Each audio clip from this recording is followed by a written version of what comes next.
Magandang umaga po. Narito po ang mga tampok na balitang sports ngayong umaga.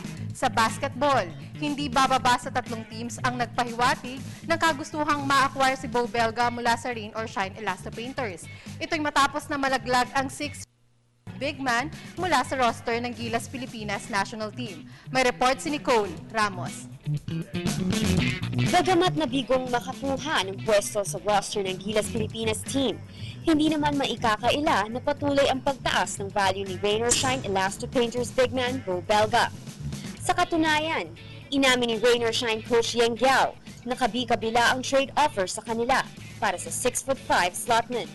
Sa ngayon, siyempre, kailangan namin siya. Wala naman kaming, kulang na nga kami sa big man. Bibigay pa natin yung big man namin. Para naman kay team manager Boy Lapid, isa sa mga vital cogs sa rotation nila si Belga.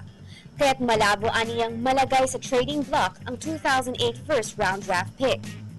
Kasi hindi pwede. Pero hindi namin pinapansin. Baka naman lang kasi yan yung mga salita-salita lang, partner. Pero kailan pa sila nag-ingo? Pagkatapos ng conference. Samantala, muling binigyang diin naman ni Rain or Shine co-owner Raymond Yu na suportado nila ang kagustuhan ni Giao na mapanatili ang chemistry ng team. Ibinahagi rin ni Yu ang katangian ni Belga na madaling kainisan ng mga kalaban, pero hindi naman madaling ng mga fans na kanyang pinapanigan. Actually, may pwede siya magkaroon ng effect sa mga kalaban.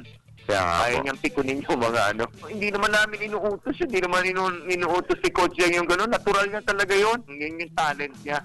Bukod kay Belga, ang iba pang mga highly inquired players ng Elasto Painters ay sina Paul Lee, Gabe Norwood, Jeff Chan at Chris Chu.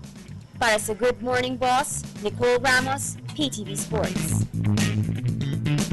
Sa volleyball, magko-concentrate na si veteran coach Roger Gorayev sa paggabay sa NCAA team na San Sebastian Lady Stags. Ito'y matapos na magdesisyon siyang bitawan muna ang coaching job sa Ateneo Lady Eagles. Pero tiniyak ni Gorayev na available pa rin siya sakaling mangailangan ng tulong ang Katipunan-based squad.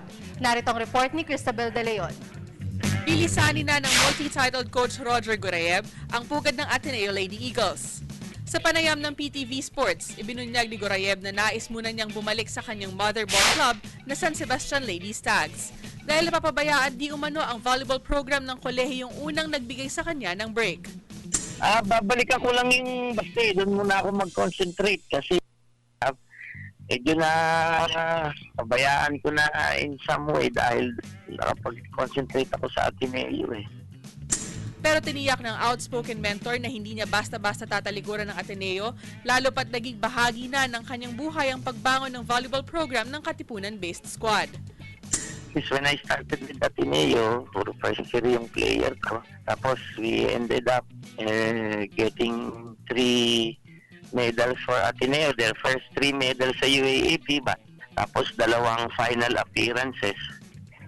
Ato, napakaganda nung naging achievement natin doon. Oo nga. Pero hindi rason yung aalis ka kasi wala kang player.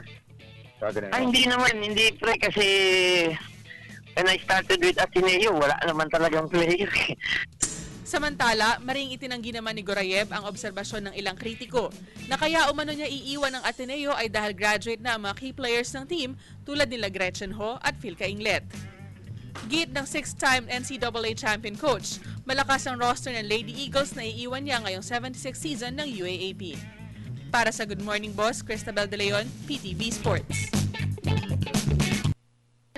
Bagamat na isumite na ang entry by number ng mahigit 200 atleta na ipapadala ng bansa sa 2013 Myanmar SEA Games, hindi pa rin nawawalan ng loob si Philippine Azkals team manager Dan Palami sa inclusion ng football sa delegasyon. Sa panayam ng PTV Sports, sinabi ni Palami na patuloy silang nakikipag-ugnayan sa Philippine Sports Commission at Philippine Olympic Committee na siyang may kapangyarihang magbigay ng basbas sa SEA Games participation ng mga Filipino athletes. Git ni Palami, hindi magiging burden sa national government at POC ang pagpapadala ng mga national booters sa Biennial Games dahil may mga sponsors na silang aako sa gastusin dito. Nabakbak sa mga inendorsong sports ng SEA Games Task Force ang football dahil sa hindi pagpasa sa qualifications na gold medal potential. Ni minsan kasi ay hindi pa nakatikim ng medalya ang men's under-23 teams sa SEA Games, gayon na rin ang women's ball club at men's futsal squad. Pero paliwanag ni Palami, sayang ang pagkilala sa Pilipinas bilang second best football country in Southeast Asia kung hindi tayo magpa-participate sa Myanmar Games ngayong taon. At yan po ang mga tampok na balitang sports ngayong umaga. Ako po si Hazel Ann Salubon sa Good Morning Boss.